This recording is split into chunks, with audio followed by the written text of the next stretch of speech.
Toxic masculinity finds its place on the shadow sides of these very great characteristics, these great archetypes. So for the warrior, you have the masochist. There's two sides of each of these hands. You have the masochist, who is self-abasing, self-damaging. They don't want to go to battle, and it's easier for them. They don't want to go out and create something new for them. It's easier for them to damage themselves, and so you abuse yourself so no one would really call on you to be noble, valiant, courageous, heroic. The other side of that hand is the active dark, which is the sadist, somebody who then goes and damages others in order to try to get what they want in the world. It, in fact, is all about themselves, what they can grab and manipulate and bash to get what they need. The way to win there is in a context that's bigger than just you providing for you. Hi, and welcome to Stacks Over Tax. My name is Sterling Grace, and this is Mark Lewis. And today we're going to talk about the 4 archetypes of masculine energy, which really shows up in both men and women, as this is the energy that's used to produce and provide everything that we do in the world. As we go through, you're going to see that you use multiple energies at the same time, and you're going to be able to sort of assess where you are, where you could add some of one of the other archetypes, or whether maybe where some of it's gotten a little in the shadow side on one of those, and maybe you could pull back a little bit. So yeah, for sure. So there's 4. And there's a lot of archetypes. It just depends on who you're reading or what the show is you're watching. You know, every kind of person has their own blend of various things.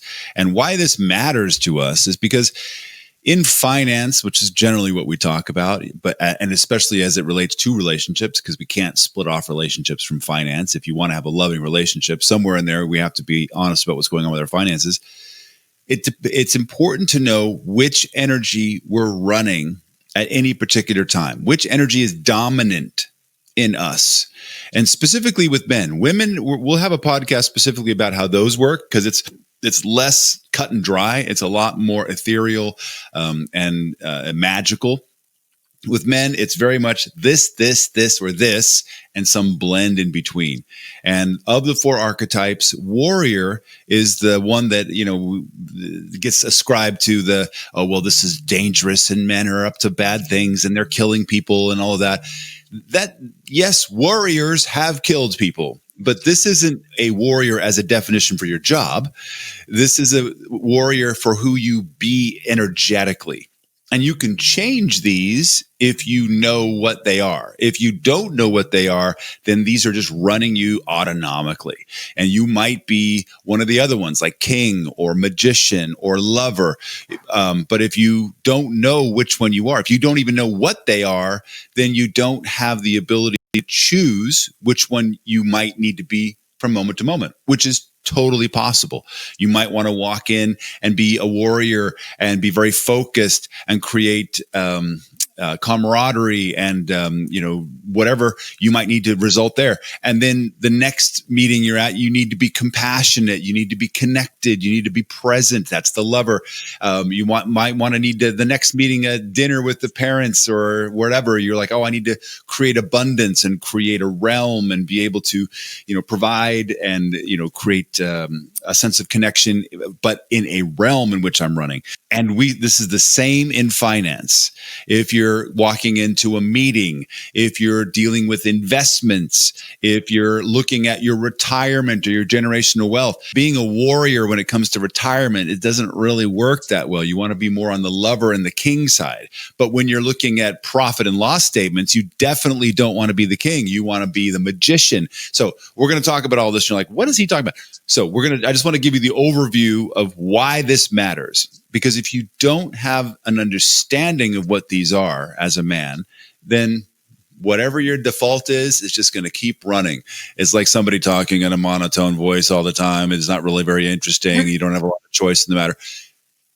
With the understanding of the multiple energies, you can go, I think I probably need to be in this one right now. Okay, choose it, activate it, go. The warrior is, again, not about creating damage, but it is about creating results in a very focused and organized and determined manner. I'm going after that. If you read the Bible, it says that you should set your face like a flint, meaning you're pointing in one direction, not to be turned anywhere else, to the exclusion of all else. You create results. You put out a lot of energy, and in its highest form, you're committed to something that's greater than yourself.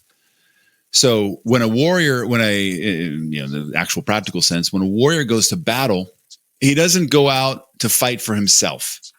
That's really dumb. Why would you put yourself at risk, really? I mean, unless it was your neighbor or something and they were taking your sheep, or who knows. But if it's a bunch of men going out together to fight another bunch of men, why would they do that? That doesn't make any sense unless there's something higher than each of their individuals that they're going to want to fight for. It's one of the powerful things around generational wealth.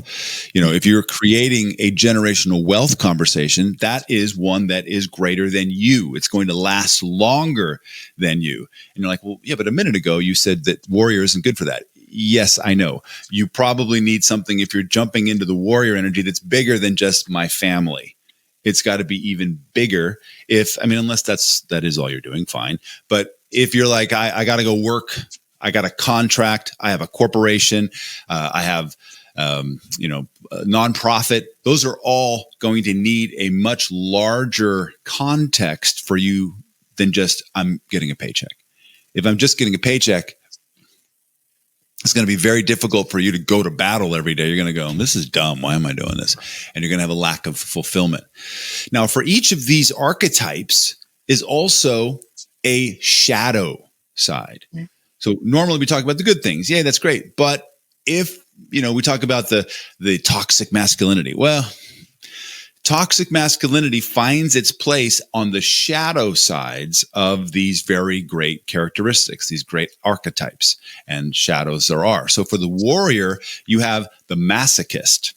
And there's two sides of each of these hands. You have the masochist, who is, self-abasing, self-damaging. They don't want to go to battle, and it's easier for them. They don't want to go out and create something new for them. It's easier for them to damage themselves. And, back in the old days, they used to have what's called 4F.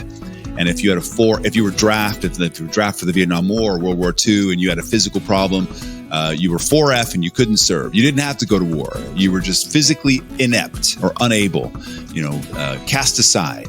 So you want to 4F yourself so that you won't have to do it. So you abuse yourself so no one would really call on you to be noble, valiant, courageous, heroic. The other side of that hand is the active dark, which is the sadist. Somebody who then goes and damages others in order to try to get what they want in the world. And that's not a positive warrior energy. Of course, it is a warrior energy, but not one that's going to, in the end, benefit a higher calling than themselves. It, in fact, is all about themselves and what they can grab and manipulate and bash to get what they need. So that's how the warrior shows up, and really great for us when we're working, when we're trying to be focused, when we're trying to create results. And again, the way to win there is in a context that's bigger than just you providing for you.